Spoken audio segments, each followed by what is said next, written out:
All right, hello everyone,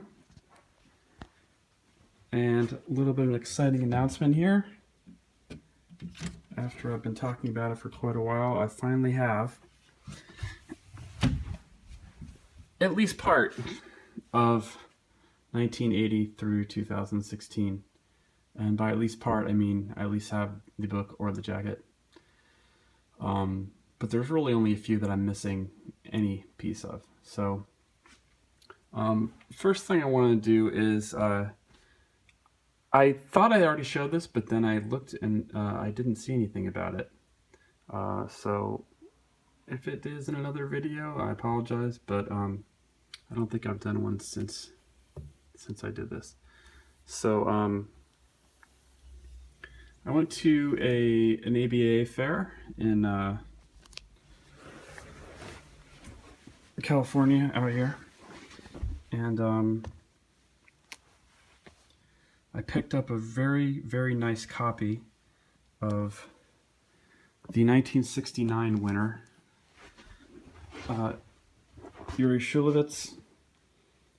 He was also won an honor for The Treasure, and he's done some really good recent books too, like Snow. He's been drawing for a long time. This is a very bright, attractive copy of this 69 winner, based on a Russian folk tale. Not price clipped. Really interesting end papers.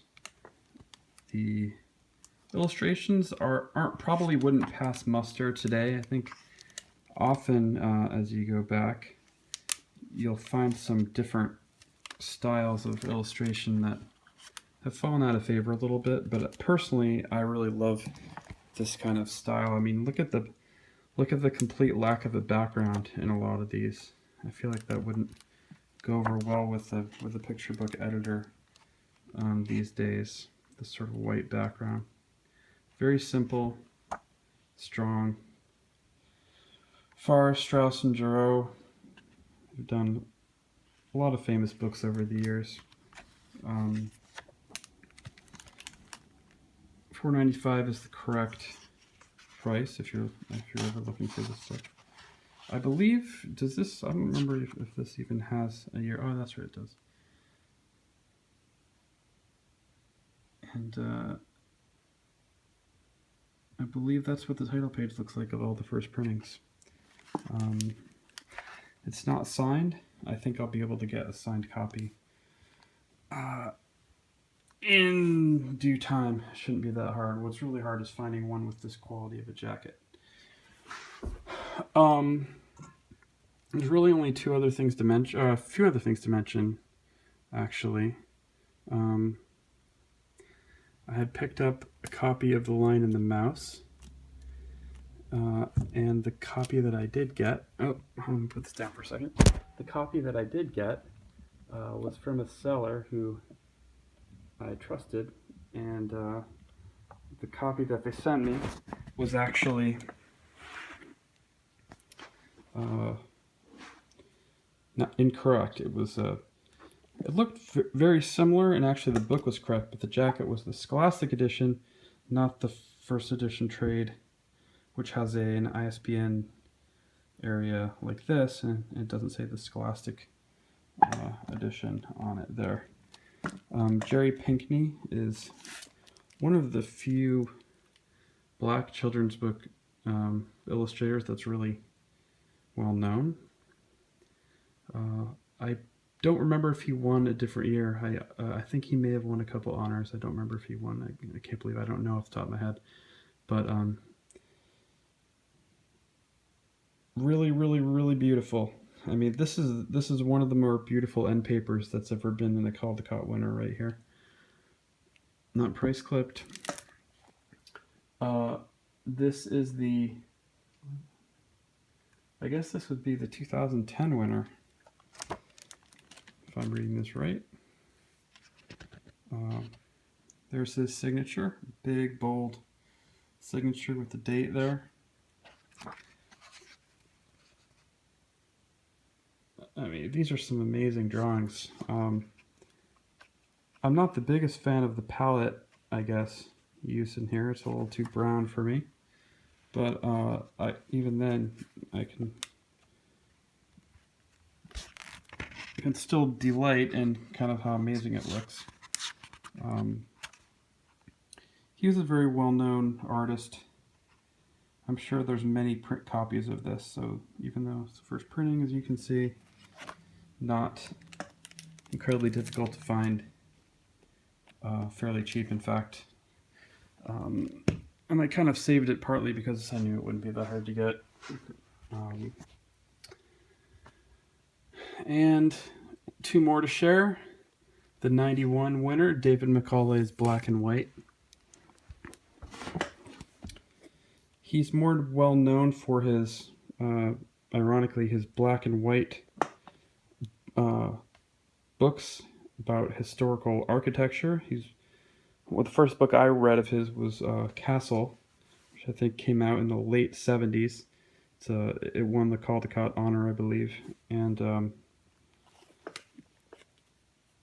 like I said, he's more well known for that. He did another one called Cathedral, and he's done, books really showing some detailed drawings of historical architecture and along with some history. This is actually not about architecture. You can see he's signed on the front free end paper with a sketch. In 2000, this is actually signed. I don't know what book he was doing a tour for at this point, but you'll often find this Crime Pays sketch with his signed copies of Black and White. Signed in 2000, winner in 91, I believe it was published in 1990. Yep, my Mifflin. I'm a huge fan of his Cathedral and Castle books.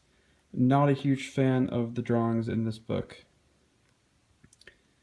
It's kind of an interesting, I wouldn't even begin to describe it, but it does involve cows and crime.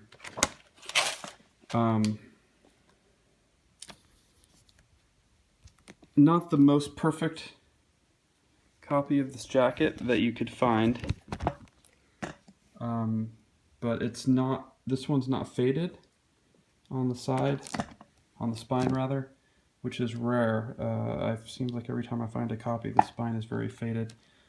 White tends to not do well. It's a little bit sun, but you can barely see it. I actually have two copies of this book because I thought that I was going to get a better copy. But in fact, this one's actually kind of wrinkly and torn. Not even as good as the other one. So I have a second copy. Again, a well-known artist, not an expensive book at all. If you want to pick one up, hey, you can buy mine if you want. I'm selling that one. I don't need two. Anyway, so unlike, say, Mira on the High Wire, which is an expensive book to find because Emily Macaulay wasn't very well known, Black and White is easy to get. I'm sure you can get it for $50 or so. The final one here, which is one of the ones I only have the book of, or the jacket of, and not a signed book, is David Small's, or should I say, Judas St. George's So You Want to Be President. David Small, the winning illustrator, this one in 2001. I don't know a lot about David Small. I believe he won the Caldecott honor previously. Really nice end paper here. Anyway, this is a book that deals with the presidency. There's a lot of really sort of cartoonish watercolors, I believe, or look like maybe pen drawings with watercolor coloring. There's a lot of different visual representations of the presidents in a kind of humorous way, as you can see. and this was published in 2000. One thing you should be careful of is if you want to pick up a first edition of this, often the first edition you'll find will be what's known as a first edition thus, which means of a later, first edition of a later release. It's usually used when people are talking about anniversary versions. You know, there's like a 25th anniversary version of Jumanji with a completely different cover, and you can have the first edition of the 25th anniversary version, but it's obviously not a real first edition. They re-released this book in 2004, updated for George W. Bush, I believe. And there's a new set of releases there. So you might see a first edition of that. So just make sure that if you're collecting firsts, you don't get that one accidentally. And I believe this has a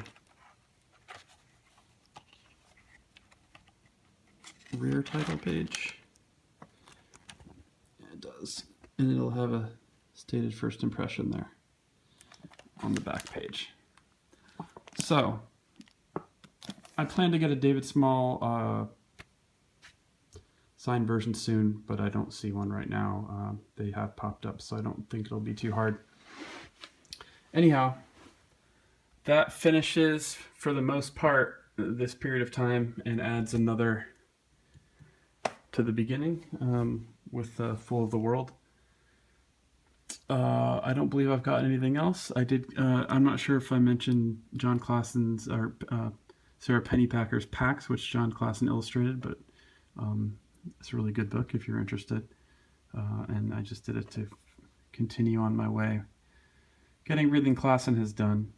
It's a very, very new book, just came out, cheap to get the first edition. You can just buy the current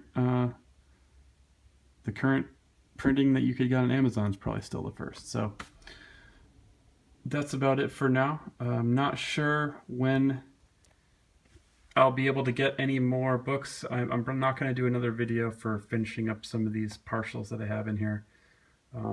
Maybe I will, but I don't think I will. So I think it's going to be a long time before I make another video. Everything from here on out is going to be a little tougher. And probably so far out that I'll probably do single videos about single books. They'll be nice and quick. So that's about it. And thanks for watching.